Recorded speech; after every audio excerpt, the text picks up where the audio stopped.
Assalomu alaykum. Biz mana Umid mahallasida yashovchi Abduali Mo'moqul xonadoniga keldik. Bu kishi mikrokredit bankdan chorva qilish bo'yicha chorvachilik yo'nalishida kredit olgan. Yana tomorqadan unumli foydalanib kelmoqda.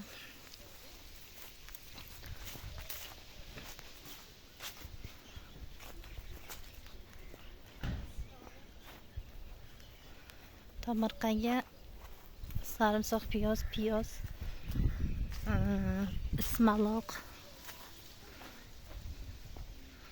zil, ko'katlar, petrushka ekilgan.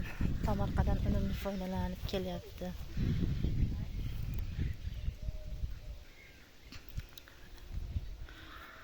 Xonadonning yillik daromadi 60 milliondan oshgan.